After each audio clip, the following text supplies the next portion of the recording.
자, 수험생 여러분 안녕하십니까? 한영규 세무사입니다. 자, 공개문제 특강, 그죠? 자, 요게 근데 약간 항상 세법이라고 하는 게 매번 변경, 개정이 되다 보니까 가끔 조금 안 맞는 문제가 한두 장 정도 있을 수가 있어요. 유형을 익히는데 조금 중점을 두시고, 요거는 지금 현재 2018년도 현재로서는 이렇게 바뀌었습니다라고 말씀을 드릴게요. 자, 그리고 한 40문제 되는데, 되게 이제, 어느 세목에서 이 정도가 출제가 되는구나. 난이도는 이 정도가 좀 되겠구나. 자, 그 다음에, 요런 정도의 뭐 이런 유형으로 많이 출제가 되는구나. 계산 문제 이렇고, 말 문제 이렇구나. 뭐 이런 거 위주로 조금 보실 수 있는 그런 게 됐으면 좋겠습니다. 아시겠죠? 자, 1페이지, 자, 1번 문제 바로 위에 41번 문제 보시면 본 문제는 2016년도 기준이므로 현재 시행되는 기준 등과 내용이 다른 부분이 있을 수 있으니 유형만 참고하시기 바랍니다. 그죠? 3일회계 법인 그 사이트 자료실에 가시면은 이런 식으로 연습 문제, 공개된 문제들이 있어요. 근데 요게 이제 어찌 보면 문제 은행식으로 출제가 되는 이 시험에서 뭐랄까, 이 정도가 출제가 되는구나라고 하는 걸 좀 엿볼 수 있는 그런 굉장히 중요한, 그렇죠? 항상 뭐든지 시험에서 기출문제, 그 다음에 당장 시험에서 내는 사람이 또 이렇게 어찌 보면은 뭐 자료를 제공한 좀 중요할 수가 있습니다. 그렇죠? 자, 41번 보시면, 자, 국기법 서류의 송달에 대한 설명으로 가장 옳은 것은, 자, 서류의 송달이다라고 하는 거는 과세관청에서 나한테 이제 뭔가 줄 때, 이제 그때 말하는 겁니다. 자, 그리고 조금 이제 서류에 제출하고 좀 약간 섞어서 말씀드리면, 내가 과세관청에 뭐 신고할 때는 발신주의에 따르죠. 그렇죠? 내가 항상 우편 같은 경우에는 통신 1분이 찍힌 날. 자, 그런데 반대로 과세관청에서 나한테 뭔가 보낼 때는 나의, 그렇죠, 요 바운드 안에 들어와야 돼요. 그렇죠? 통제권 안에 들어오는. 자, 그래서 보시면 서류의 송달에 대한 효력은 원칙적으로 발송주의에 의한다? 아니죠. 서류의 송달은 뭐예요? 과세관청에서 나한테 보내주는 겁니다. 발송주의가 아니라. 자, 도달주의입니다. 도달주의. 소득세, 납세고지세 송달을 우편으로 할 때는 등기로 해야 됩니다. 등기로. 우편으로 하시면 안 돼요. 정보통신망의 장애로 납세고지서 전자송달이 불가능한 경우에는 교부에 의해서만 송달할 수가 있습니다. 교부, 직접 교부 하시면 좋겠죠. 하지만 우편으로 보내는 것도 괜찮습니다. 납세고지서, 그 다음에 송달받아야 할 자의 주소를 주민등록표에 의해 확인할 수 없는 경우에는 서류의 주요 내용을 공고한 날로부터 해서 세무서 앞에 게시판에 가면은 막 이것저것 붙어 있는 경우가 있어요. 그날 바로가 아니라 14일이 지나면 서류 송달이 완료된 걸로 봅니다. 효력이 언제부턴가 바로 붙이면 되는 게 아니라 14일이 경과된 다음에 된다라고 하는 거죠. 자, 다음에 신문기사 괄호안에 들어갈 국세부과의 원칙, 옳은 거 뭡니까? 자, 국세부과의 원칙 뭐였죠? 실신 근저였죠. 그렇죠? 자, 신의성실, 실질과세, 그 다음에 근거과세의 원칙, 조세 감면 후 사후관리다. 이렇게 네 가지가 있었습니다. 자, 인테리어 공사를 운영해오는 오 씨는 X1년도 인테리어 면허가 있는 직원 김 씨에게 당장 공사를 위해 인테리어 면허가 있는 사람 등록이 필요하다며 김 씨에게 명의를 빌렸으나 이후 김 씨 앞으로 나온 매출에 대한 세금 6,200을 부담하지 않아서 사기 혐의 등으로 기소되었습니다. 실제상으로는 굉장히 많은 케이스예요, 사실은. 굉장히. 그래서 되게 내가 뭔가 하고 있어야 되는데 면허라든가 자격이 있어야 되는데 없죠. 그래서 이제 그 있는 사람을 직원으로 쓰는 경우가 생각보다 많습니다. 이게 다 불법이죠. 근데 사실은. 자, 뭡니까 요거? 실질과세 원칙이죠. 그렇죠? 재판부는 실질과세 원칙에 따라 과세관청은 다른 사람 명의로 사업자 등록을 하고 실제로 사업을 영위한 사람에 대해서 세법을 적용해 과세하는 게 당연하다. 실질과세 원칙 굉장히 맞는 키예요. 맞는 키. 항상 이거다 저거다 헷갈릴 경우에는 그래서 실질이 뭐냐? 그거를 판단을 해요.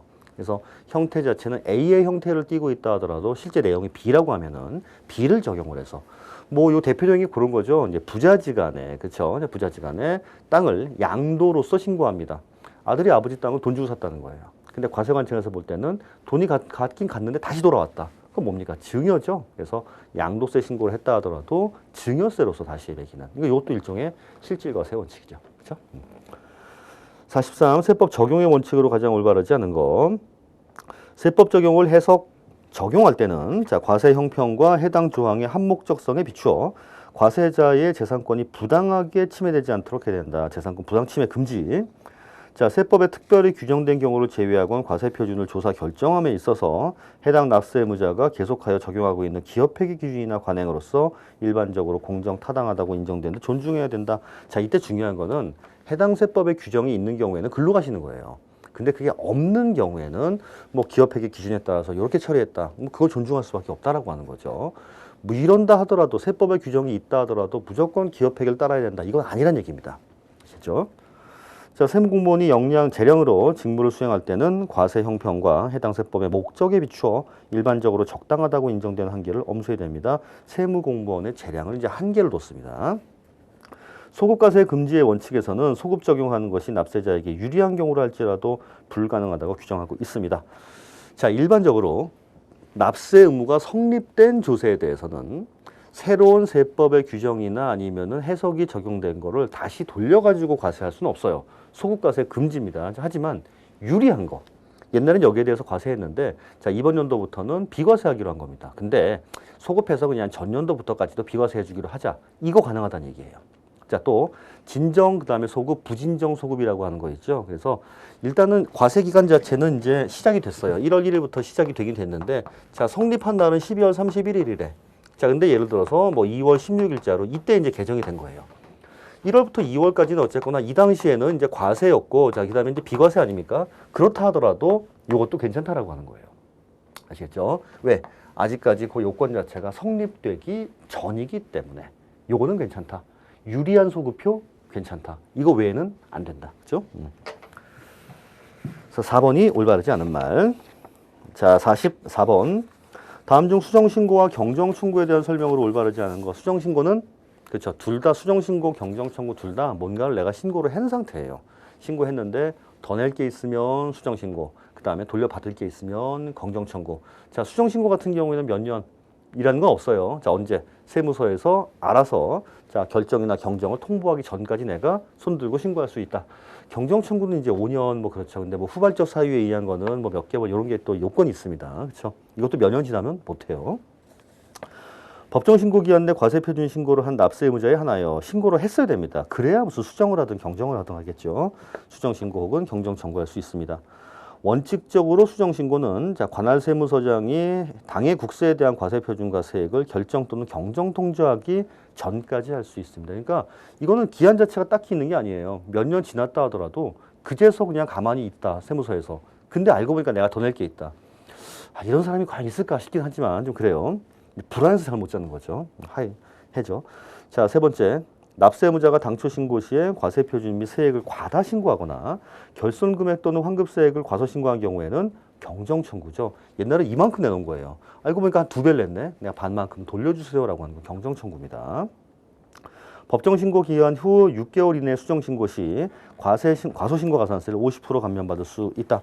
자, 그래서 원칙적으로는 자, 수정신고시입니다. 수정신고시. 그쵸? 자, 그래서 수정신고라고 하는 거는 처음에 무신고하지 않았다는 거죠. 그죠? 뭔가 어쨌거나 신고를 하긴 했다는 거죠. 근데 좀 덜 신고했다는 거죠. 자, 그러다 보니까 수정신고할 때는 자, 만약에 신고 기한 지난 다음부터 자, 6개월, 그 다음에 6개월부터 1년, 1년부터 2년까지 과소신고 가산세를 50%, 자, 그 다음에 얘는 20%, 10%만큼 경감을 해주는 게 있겠죠. 그죠? 자, 그 다음에 어찌 보면 이제 기한 후 신고죠. 기한 후 신고. 자, 이때는 뭐 했단 얘기예요? 무신고했다는 얘기죠. 자, 이때 감면을 해주는 거는 당연히 과소신고 가산세입니다. 처음에 신고했으니까. 처음에 신고. 근데 덜 했다는 거죠. 자, 그러다 보니까 세무서에서 알기 전까지. 자, 근데 예를 들어서 신고할 기간 자체가 만약에 7월 25일까지였다. 부가세 신고라서. 자, 그때로부터 6개월 내에 신고하게 되면 이렇게 50%, 20%, 10%씩 감면해 주는 게 있습니다. 과소신고 가산세. 근데 얘는 뭐예요? 처음 신고 자체가 무신고였죠. 자, 그래서 얘는 자, 무신고 가산세를 감면을 해줘요. 자, 이때는 1개월 내 같은 경우에는 50% 감면, 그 다음에 1개월부터 6개월 내 같은 경우에는 20% 감면이 있습니다. 됐죠? 왜 이걸 해주는지 알겠죠? 처음에 했었으니까. 그러니까 수정신고고. 이건 아예 안 했으니까. 그 다음에 신고하는 거예요. 그런 경우에는 감면해주는 게 무신고 가산세, 이때는 과소신고 가산세. 그렇죠? 처음에 이것도 은근히 헷갈려요. 근데 가만 생각하면 그럴 수밖에 없어. 수정신고니까 처음에 했단 얘기고. 그러니까 무신고 가산세가 아니라 과소신고 가산세일 테고. 그럼 얘 같은 경우에는 무신고 가산세면 아예 신고를 안 했단 얘기인데 그건 기간 자체가 조금 짧죠. 그죠? 자, 45번. 자, 법인이 아닌 단체. 자, 일반적인 개인이냐 법인이냐인데 이 사람 언뜻 보면 법인 같기도 하고 어떻게 보면 개인 같기도 하고 가장 대표적인 게 이제 종중 얘기하는 겁니다. 종친회 이런 데들. 자, 납세 의무에 대한 설명으로 올바르지 않은 거. 자, 1번 보시면 법인이 아닌 단체의 납세 의무에 대해서는 국기법 외의 다른 세법에서 아니에요. 국세기본법에 규정돼 있어요, 이거는. 이게 약간 좀 지엽적인 내용이긴 한데 그래서 이게 도대체 그럴까라고 해서 저도 다른 책도 한번 찾아보고 국세기본법을 한번 찾아봤죠. 그랬더니 국세기본법에 상세하게 나와 있습니다. 이렇게 요거를 뭐 법인으로 볼 경우, 법인으로 보지 않을 경우 뭐 어떻게 적용되느냐 다 내용이 나와 있어요. 자, 따라서 그 세법에 정한 바에 따른다. 아니다. 법인이 아닌 단체 납세 의무에 대해서는 국기법에 정해놨다. 그래서 1번이 그래서 틀린 말이에요. 조금 그렇죠. 법인으로 보는 단체 국세에 관한 의무는 대표자나 관리인이 이행해야 하며 이를 위해 대표자나 관리자를 선임 또는 변경한 때는 관할 세무서장에게 신고해야 되지만 신고를 하지 아니할 때는 관할 세무서장에게 지정을 할 수 있다. 너무나 많은 얘기예요, 이거는. 자, 3번. 주무관청의 허가 또는 인가를 받아 설립되거나 법령에 따라 주무관청에 등록한 단체로서 수익을 구성원에게 분배하지 않는 것은 등기를 하지 않았더라도 법인으로 다루어지며 자, 이때 비영리법인으로 봅니다. 비영리법인. 자, 그럼 비영리법인 같은 경우에는 무슨 사업? 그렇죠. 국내 내국 비영리법인이기 때문에 국내외에서 발생하는 수익 사업에서 발생한 것만 과세하고 또 토지 등 양도소득에 대한 것도 과세했었죠. 청산소득이나 미완료에 대해서는 과세 안 하고요. 그렇죠. 자, 그래서 수익 사업에서 발생한 소득 및 법인세법에 따른 토지 등 양도소득에 대하여 법인세 납세금을 진다. 맞는 얘기예요. 자, 국기법상 관할세무서장의 승인을 얻어 법인으로 보는 법인 아닌 단체에서 법인의 행태를 하진 않았지만 알고 보니까 법인. 그죠? 좀 애매하죠. 그래서 일반적인 개인은 명확하게 소득세 적용을 받고 일반적인 법인은 너무나 명확하게 법인세법 소용을 받지만 약간 반달 비슷하게 껴있는 경우에는 법인으로 볼 수도 있고 법인 아닌 단체는 개인으로 볼 수도 있고 이럴 수 있으니까 거기에 대해서 납세 의무 자체는 둘 중에 하나를 내야 돼요. 그죠? 근데 이게 참 애매하다라고 하는 거죠. 형태 자체가 좀 애매하게 껴있기 때문에. 자, 근데 얘는 요 단체 자체를 법인으로 봤답니다. 일로 볼 수도 있고 일로 볼 수도 있는데 법인으로 봤대요. 자, 승인일에 최초 사업년도 개시일로 합니다. 또 맞는 얘기예요. 그래서 45번 같은 경우에는 조금 좀 문제가 좀 그렇긴 하지만 좋은 문제는 아니죠. 자, 어쨌든 1번이 답이었죠. 국기법에 정해놓고 있습니다. 그죠? 자, 46. 법인세법상 결산조정사항과 신고조정사항에 대한 설명으로 옳지 않은 것은 자, 이건 뭐죠? 결산조정사항은 내가 회계 처리를 해야만 그 다음에 그 범위 내에서 손금으로 인정하겠다. 법인세법에서는. 그죠? 자, 따라서 비용 처리한 게 100원만큼 했는데 손금 한도 자체가 200원이었다. 자, 그래도 100원까지밖에 인정하는 않는 게 이게 결산이에요. 자, 신고는 뭡니까? 신고조정사항 같은 경우에는 내가 100원만큼 비용 처리했어도 한도가 이만큼 있으면 추가적으로 적극적으로 조정을 통해서 손금 산입할 수 있다. 뭐 요게 신고조정사항이죠. 그죠? 자, 결산조정사항은 장부에 기장 처리해야만 세무상 손금으로 인정받을 수 있는 사항입니다. 맞고요. 퇴직급여 충당금은 뭡니까? 결산조정사항이죠. 퇴직연금 충당금이 신고조정사항이고요. 그죠? 그래서 대개 이제 퇴직금 추계액이라고 이렇게 있습니다. 12월 말 현재 모든 직원이 다 퇴사했을 경우에 자, 지급해야 되는 퇴직금의 규모 1억 원이라고 하면은 퇴직급여 충당금 한도 자체가 예를 들어서 뭐 한 500만 원밖에 안 된대요. 나머지 9,500에 대해서 적극적으로 뭐 할 수 있다는 거예요. 신고 조정을 통해서 송금 산입할 수 있다. 뭐 퇴직 연금 충당금은 그래요. 퇴직 급여 충당금은 결산 조정 사항입니다. 재고 자산의 평가 차손은 원칙적으로 결산 조정에 포함됩니다. 그렇죠. 평가. 재고자산 평가 원가법, 저가법 두 가지로 할 수가 있습니다. 그렇죠. 그래서 원가법을 적용한 경우에는 파손이나 부패의 경우에만 평가차손 발행할 수 있고, 그 다음에 저가법으로 신고한 경우에는 이거 할 수 있습니다. 그런데 회계 처리해줘야 되죠. 그렇죠. 여기서 이제 평가 손실 얼마, 그 다음에 자산 얼마 이런 식으로 빼내줘야 되는데 그거 없이 가만히 있다가 신고 조정, 송금산이 배우 이거 안 된다는 얘기예요. 이거는. 단순 신고 조정 사항은 기업회계 결산 시 기장 처리하진 항목에 대해서도 별도 추가 없이 직접 조정하는 사항입니다. 이것도 맞는 얘기예요. 됐죠?